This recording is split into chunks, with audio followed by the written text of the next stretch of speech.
اللہ الرحمن الرحیم۔ سب سے پہلے میں چیئرمین مجلس وحدت المسلمین جناب علامہ راجہ ناصر صاحب کو اور چیئرمین سنی اتحاد کونسل جناب صاحبزادہ محمد حامد رضا صاحب کو یہاں خوش آمدید ہم کہتے ہیں۔ ان کی تشریف آوری ہمارے لیے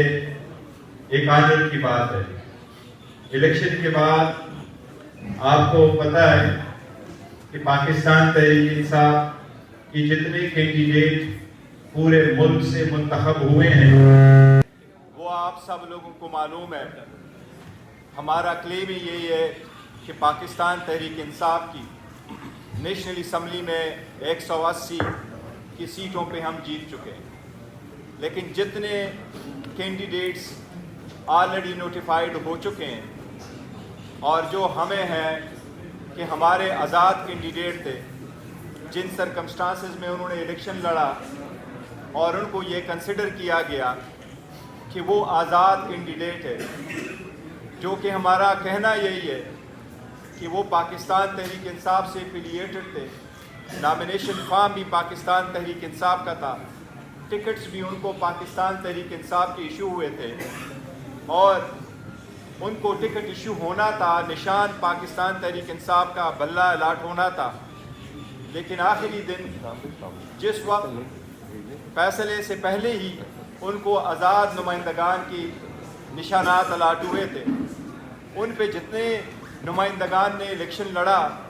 ان سب کو پاکستان تحریک انصاف نے سپورٹ کیا اور الحمدللہ بڑے تعداد میں ساروں صوبوں میں وہ جیتے۔ اب الیکشن کمیشن کی نظر میں یا ادروائز جی ان کو آزاد candidate supported by P T I کہا جاتا ہے۔ ان میں سے ابھی تک 3 نوٹیفیکیشنیں ہوئی ہے۔ الیکشن کمیشن کی طرف سے ایک نوٹیفیکیشن 16 تاریخ کو، دوسرا نوٹیفیکیشن 17 اور لاسٹ نوٹیفیکیشن 18 تاریخ کو ایشو ہو چکا ہے۔ ان نوٹیفیکیشن کے مطابق آزاد کینڈیڈیٹ نے within 3 days جوائن کرنا ہوتا ہے کسی پارٹی کو۔ آپ کو کے علم میں پہلی بھی اس پہ بحث ہوتی رہی ہے، لیکن ہمیں بہت خوشی ہے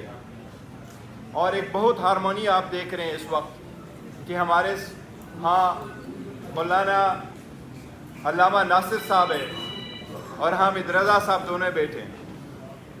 ہم نے کل بھی ایک مشاورتی میٹنگ کی تھی، علامہ ناصر صاحب کی طرف ہم گئے تھے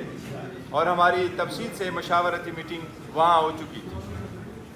سب کی کنسنسس سے اور سب کے مشورے سے، کیونکہ یہ ہمارا اتحاد اس ملک کے لیے اور ہمارا جو پہلے ایک دوسرے کے ساتھ کنسنسس تھا وہ اس ملک کے لیے تھا، اس کی ڈیموکریسی کے لیے تھا، اور ہم نے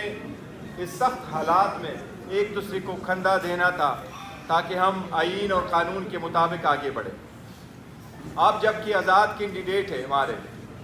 وہ چاہے پروونشل اسمبلی میں ہیں پنجاب کے، چاہے وہ پروونشل اسمبلی کے پی کے میں ہیں، چاہے وہ نیشنل اسمبلی میں ہیں، اب کنسنسس کے ساتھ ہمارا یہ فیصلہ ہو چکا ہے کہ ہمارے کینڈیڈیٹس وہ نیشنل اسمبلی میں اور وہ پروونشل اسمبلی پنجاب اور پروونشل اسمبلی کے پی کے انشاءاللہ تعالی سنی اتحاد کونسل کو ایز اے پارٹی جوائن کریں گے۔ ہمارے کینڈیڈیٹ اپنے ایفیڈیوٹ کل جمع کرا چکے ہمارے پاس،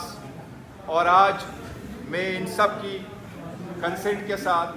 اور ان کی شکریہ ادا کرتے ہوئے کہہ رہا ہوں کہ ہم یہ اعلان کرنے جا رہے ہیں کہ پاکستان تحریک انصاف کی آزاد سپورٹڈ، جن کو آزاد کینڈیڈیٹ کہا جاتا ہے، وہ ہم باضابطہ طور پہ ان کے سنی اتحاد کونسل کو اسمبلی میں جوائن کریں گے، اور اس کے پلیٹ فارم پہ ہمارا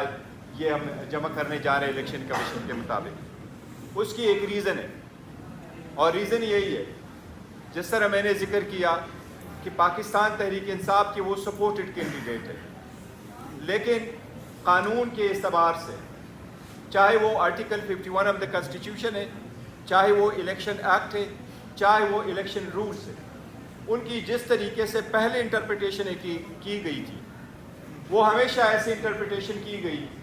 جو پاکستان تحریک انصاف جاتی رہی ہے۔ اس لیے آپ کو معلوم ہے کہ نیشنل اسمبلی میں 70 ریزرو سیٹیں موجود ہیں، اسی طرح پورے ملک میں 227 ریزرو سیٹس ہیں۔ یہ سیٹیں ملتی ہیں ان صرف پولیٹیکل پارٹیز کو۔ اس لیے اپنے ریزرو سیٹوں کو پروٹیکٹ کرنے کے لیے، اپنے ممبران کو وہ کور دینے کے لیے تاکہ پارٹی انسٹرکشن کی پابند ہو، ہمارا آپس میں ایک فارمل معاہدہ بھی ہوا ہے، اور ہمارے کینڈیڈیٹ اس کے پیش نظر سارے کے سارے انشاءاللہ تعالیٰ وہ جوائن کر چکے ہیں، اور وہ ڈاکومنٹیشن ہم آج الیکشن کمیشن کے سامنے انشاءاللہ تعالیٰ پیش کریں گے، اور الیکشن کمیشن سے باضابطہ طور پر آج ایک لیٹر کے ذریعے ہم ایک درخواست کر رہے ہیں کہ ہمارے نیشنل اسمبلی میں چاہے وہ وومن یا نان مسلم سیٹ ہے، چاہے وہ پنجاب یا کے پی کے اور دوسرے صوبوں میں ہیں، الیکشن کمیشن سے ہم وہ باضابطہ طور پر درخواست دے کر کے مطالبہ کریں گے کہ ہماری ریزرو سیٹوں کی ایلوکیشن ہمارے پارٹی اسٹرینتھ کے مطابق، قانون کے مطابق وہ ہمیں ایلوکیٹ کریں۔ تو ایک بار پھر میں دونوں کا بہت شکریہ ادا کرتا ہوں۔